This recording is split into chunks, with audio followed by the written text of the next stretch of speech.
برادران عزیزم، از نگاه دینی هم زبان سبب می شود که تو در این دنیا کامیاب باشی.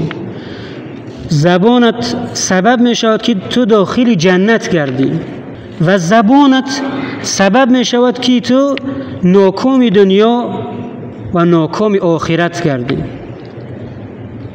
خداوند جل و علا در سوره قاف می فرماید: اعوذ بالله من الشیطان الرجیم، بسم الله الرحمن الرحیم، ما يلفظ من قول إلا لديه رقيب عتيد. سوره قاف آیت 18. هیچ انسانی هیچ کلمه ای رو تلفظ نمی کند مگر اینکه ملائکه های مقرب او آن را می نویسند. پس ای جوان، پس ای پدر، ای مادر، ای خواهر، بدون که هر چیزی که از زبانی تو میبراید تو مسئولی همان سخنت هستی و تو پرسیده میشوی. برای هر یک سخنت جواب خواهی گفت، چه هزل باشد، چه شوخی باشد، چه حق باشد. عن ابي موسى رضي الله عنه قال قالوا يا رسول الله. از ابی موسی رضی الله عنه، خدا ناز و راضی باشد، روایت است که جمعی از صحابگان پرسیدند: ای رسول خدا، ای الاسلام افضل، اسلامی چه کسی افضل و برتر و کاملتر است؟ قال، پیامبر محبوبمون فرمود: من سلم المسلمون من لسانه و یده. اسلامی همون انسانی کامل است که از زبان و دست او مسلمانان در امن و امان باشند، آزار نیابند، دلهایشان نشکند. حدیث صحیح دیگر: عن ابي هريره رضي الله عنه ان رسول الله صلى الله عليه وسلم قال. از ابو هریره رضی الله عنه روایت است که پیامبر محبوبمون محمد مصطفی صلی الله علیه و سلم فرمود: من کان یؤمن بالله والیوم الاخر.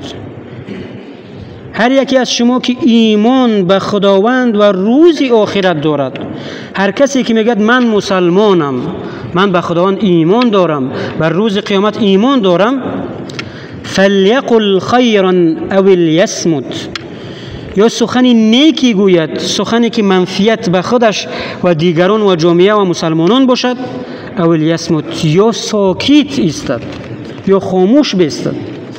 در روایت دیگر او لیسکت، یا اینکه ساکت بایستد. میدونید بعضی خاموشی ها اجر و پاداش دارد. ما میدونیم امر معروف، سخن نیک، عمل نیک اجر و پاداش زیادی دارد. شما میدونید که خاموش ایستادن هم در بعضی حالتها انسان را نجات میدهد. از چی؟ از غضب پروردگار جل و علا، از آتش جهنم نجات میدهد. به کدام طرف؟ به سوی راضیگی پروردگار جل و علا، به جنت راهنمایی میکند. در حدیث ترمذی پیامبر محبوبمون محمد مصطفی صلی الله علیه و سلم میفرمایند: من صامت نجا. هر کسی که خاموش ایستاد. از چه خاموش ایستاد؟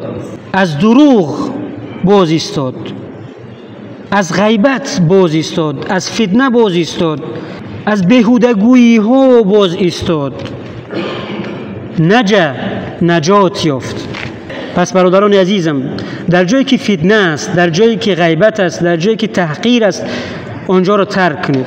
پیامبر محبوبمون محمد مصطفی صلی الله علیه و سلم میگوید: هر یکی از شما که یک زشتی را ببیند، پیش روی آن را با دستش بگیرد. اگر نمیتواند، قدرت ندارد، قوت ندارد، به تأثیر است، با زبانش، با حکمت، با سخن خوب. متاسفانه بین جوانان یک بدگویی هایی هست، یک تحقیر هایی هست، یک حقارت هایی هست که بسیار عادی میتابد. نعوذ بالله. این حقارت ها انسان ها رو بعضی حالت از دین خارج میکند. سخن های زشت انسان را به آتش جهنم میبرد. پدران عزیز، شما مسئولید برای فرزندانتون، برای دخترانتون، برای پسرانتون. چنان تحقیرهایی می شود، چنین حقارتهایی می شود که انسان سالم روحش ناجا می شود، خود ناجا می شود. یک انسان سالم از این حقارت ها خودش را خوب حس نمی کند. پیامبر محبوبمون فرمودند یا ابا ذر الا ادلك على خصلتين هما اخف على الظهر واثقل في الميزان من غيرهما. ای ابو ذر، آیا تو را دلالت کنم به دو خصلتی که هما اخف على الظهر، در عمل بسیار آسان و سبک میتابد، و اثقل فی المیزان من غیرهما، هیچ چیزی در میزان حسنات نیکی انسان در روز قیامت نجات دهنده و وزنین تر از این نیست. قال طول الصمت، خاموش ایستادن طولانی. از چی؟ پیش ذکر کردیم، از غیبت و بدگویی و تحقیر و فتنه و سخنی که سبب ضرر خود انسان و دیگران میشه. و دیمین خصلت و حسن الخلق، و اخلاق حمیده داشتن، اخلاقی زیبا داشتن، اخلاقی که هیچ دل انسانی رو نمیرنجاند، اخلاقی که همه رو شاد میگرداند با گفتارش، با نگاهش، با تبسمش. نگاه یک مؤمن، بعضی نگاه ها عبادت است، تبسم عبادت است. پیامبر محبوبم در حدیث صحیح میگویند التبسم فی وجه اخیک صدقه. ای مسلمان، همین چهرهت رو کشاده بگیر، با چهره کشاده و نورانی و تبسم برادرت رو ملاقات کن. وقتی هر یک مسلمان رو دیدی دستش رو گرفتی، ابرویت رو در هم نزن، چهرهت رو کشاده بگیر، تبسم کن، السلام علیکم اکا جان شما خوبی. همین برای تو عبادت است، برای تو اجر دارد، برای تو برکت است، برای تو ثواب است. در دوام حدیث پیامبر خدا صلی الله علیه و سلم چی میگه؟ والذی نفسی بیده، سوگند و پروردگاری که جان من محمد در دست اوست، ما عمل الخلائق بمثلهما، هیچ مخلوق، هیچ مسلمان بهتر از این دو خصلت من ندیدم، نیافتم. بهتر از این دو خصلت دیگر هیچ خصلتی نیست.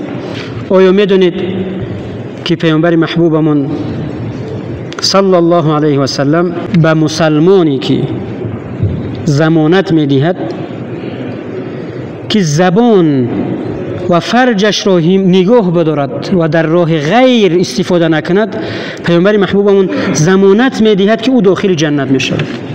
من یضمن لی ما بین لحیه و ما بین رجلیه. پیامبر محبوبمون میگه هر کسی که ضمانت بدهد، یعنی که هر کسی که زبانش را از بدگویی ها و دیگر بدی ها نگاه بدارد و فرجش را تنها در جای نیک استفاده کند، جای حلال استفاده کند، من به او ضمانت میدهم، من به او وعده میدهم که او داخل جنت می شود. حدیث صحیحی که در روایت بخاری آمده است. متاسفانه یک روز من بیرون از همین مسجد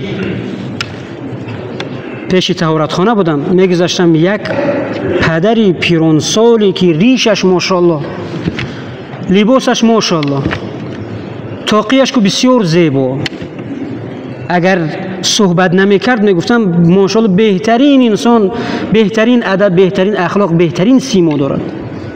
تلفن در دستش چنان از مادر حقارت میکند، نعوذ بالله، پناه بر خداوند. ای پدری عزیز، تو در نزدی مسجدی، با ریشی زیبا و تاقی زیبا و سیمای مسلمانی نمیزیبد برای تو حقارت و تحقیر. انسان را درد میکند. یک جوانی بی اندیشه، یک جوانی بی خیرت، یک جوانی بی علم و بی تجربه اگر تحقیر حقارت کند، میگیم جوان است، باید اصلاح شود، باید نصیحت شود. متاسفانه بعضی کلانساله های ما حقارت میکنند، این را عادی میشمارند. بلکه ما در حدیث ها گفتیم حقارت و تحقیر و لعن انسان را به دوزخ میبرد، به غضب پروردگار جل و علا گرفتار میکند. من نمیخواستم این رو در اینجا بگویم.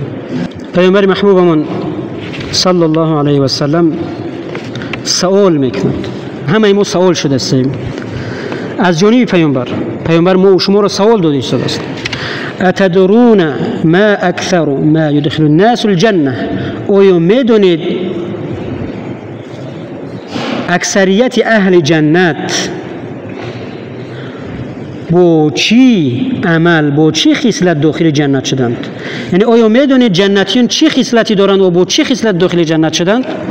تقوی الله، ترسی از خداوند جل و علا، پرهیزگاری، خداوند را در آشکارا بین مردم و در پنهانی یاد کردن و معصیت نکردن و طاعت عبادت کردن و حسن الخلق و اخلاق حمیده. پس دو خصلتی هست که اکثریت جنتیان این دو خصلت را دارند، با همین دو خصلت داخل جنت شدند. یکی تقوا و پرهیزگاری و عبادت و نکوکاری، دیگرش اخلاقی نکو. جنت رفتن بسیار آسان است برادران عزیز. اگر خدا را دوست می‌داریم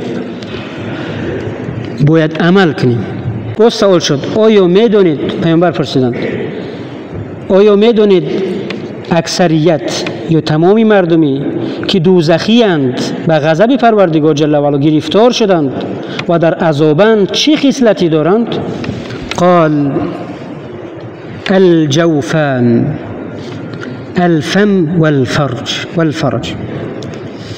با دو عمل، با زبانشون رو در راه حق استفاده نکردند، تنها در فتنه و بدی ها استفاده کردند. والفرج یعنی فرجشون رو در زنا و بدی ها و در غیر از نکاح استفاده کردند. اکثریت اهل دوزخ انسان هایی هستند که زبانشون رو حفظ نکردند، زبانشون رو از پلیدی ها و بدی ها نگاه نداشتند و فرجشون رو برای ناموسشون به اهمیت شدند، زنا کردند. پس این دو خصلتی بود که خصلت دوزخیان است. و در اخیر دعا میکنم که خداوند جل و علا ملتی سربلند دین دوستی تاجیک را و تمامی مسلمانان را در حفظ و پناهش نگهبان باشد، از تمام فتنه های آخر زمان خداوند همه ما و شما را حفظ کند. پروردگارا این وطن عزیزی ما را از تمام گزند و بلاها و فتنه ها در پناه اسمت خویشت نگهبان باش. پروردگارا استقلالیت، وحدت و پیشروی دینی و دنیوی این ملت، این سرزمین و تمام سرزمین های مسلمانان را همیشگی بگردان. عاقبت و آخرت همه ما را نیک کن. پروردگارا دعاهای ما را اجابت فرما. پروردگارا گذشتگان همه ما را رحمت و مغفرت گردان، خصوصا گذشتگان همه ما دست برداشتگان را پروردگار روحانشان را شاد بدار، قبرهایشان را باغچه‌های از باغچه‌های جنت بگردان. پروردگار راضیگی والدین و دعای نیکی پدر و مادران را برای ما نصیب بگردان. پروردگار ما را در تربیت فرزندانمان کامیاب و موفق بگردان. پروردگار ما را در خدمت دینت، خدمت مسلمانان، خدمت وطن کامیاب و موفق و استوار نگاه بدار. پروردگار ما را لحظه های بگیر که در زبان ما کلمه شهادت باشد، تو از ما خوشنود باشی. پروردگار عاقبت و آخرت همه ما را نیک کن. پروردگار صلح و آرامی و آسایش را برای مردمی جنگ زده و ظلم دیده، پروردگار و برادران ما که در غزه هستند آنها را حفظ کن. پروردگار در وطن آنها نیز به مانند تاجیکستان امن و صلح و ثبات را همیشگی بگردان. پروردگار آنها را از ظلم ظالمان نجات بده. پروردگار حقشان را، وطنشان را برای آنها بر بگردان. و صلی الله و سلم و بارک علی سیدنا محمد و علی آله و اصحابه اجمعین برحمتک یا ارحم الراحمین.